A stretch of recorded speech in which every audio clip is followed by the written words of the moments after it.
Bonjour, alors aujourd'hui on prend la direction de Saint-Hippolyte, dans le Doubs. Il y a là-bas une sculpture qui fait parler d'elle. Ah oui, ce grand lion blanc qui domine la vallée, je l'ai vu en photo, c'est assez saisissant. Exactement. Presque 4 mètres de haut, sur un terrain privé, mais bien visible. C'est l'œuvre d'un artiste du coin, Alain Favre. Et ce qui est intéressant, c'est qu'il remplace une autre de ses œuvres, non L'enfant de la paix, il me semble. Tout à fait.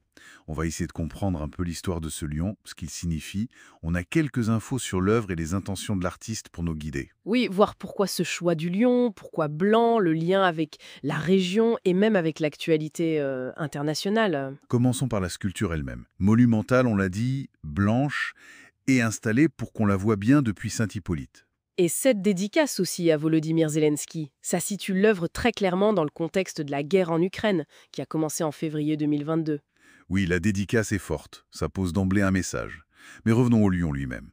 C'est le lion de Franche-Comté à la base. Exactement. Le symbole régional par excellence. Normalement, il est doré sur fond bleu, hein. Il représente la force, la résistance. On pense tout de suite à la devise « Comte-toi, rends-toi, nenni ma foi C'est ça, le refus de plier. Un symbole historique très ancré. ». Mais alors, pourquoi le blanc? L'artiste a parlé de visibilité, pour qu'on le voit mieux, mais il y a sûrement autre chose. Mais oui, le blanc, c'est universellement la couleur de la paix. C'est là que ça devient intéressant. Ah oui, je vois, il mélange les deux. Tout à fait. D'un côté, le lion, la force comtoise, la résistance. De l'autre, le blanc, l'aspiration à la paix. C'est une fusion assez puissante. Ça crée une tension en fait. Résistance et paix ensemble. Exactement. Et cette tension, elle est d'autant plus marquée quand on sait ce qu'il y avait avant.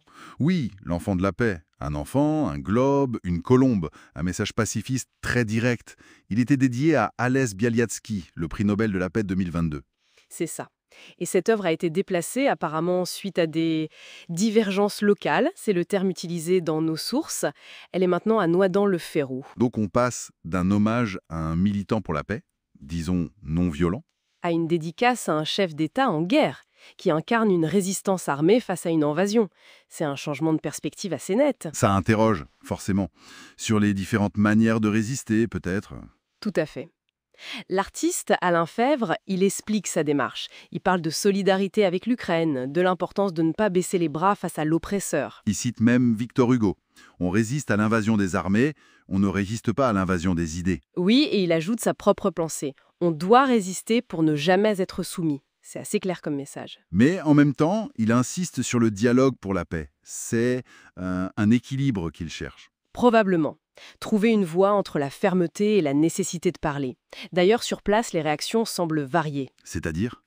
Certains apprécient cette affirmation de l'identité comtoise, ce message de résistance. D'autres regrettent un peu l'enfant de la paix ou trouvent le lion peut-être plus martial. Plus guerrier, oui. Mais la qualité artistique, elle, semble faire consensus. Qu'on aime ou pas le message, la sculpture en elle-même, elle impose. Ah ça oui, difficile de l'ignorer. C'est devenu un repère visuel fort pour Saint-Hippolyte et pour ceux qui visitent la région. Donc, pour résumer un peu, ce lion blanc, c'est pas juste une statue, c'est un symbole ancré dans le territoire comtois. Mm. Mais qui dialogue aussi très fort avec l'actualité mondiale. Il incarne cette dualité. Résister, oui, mais aspirer à la paix. L'art public comme moyen de faire réfléchir, de témoigner. C'est clairement l'intention de l'artiste, semble-t-il.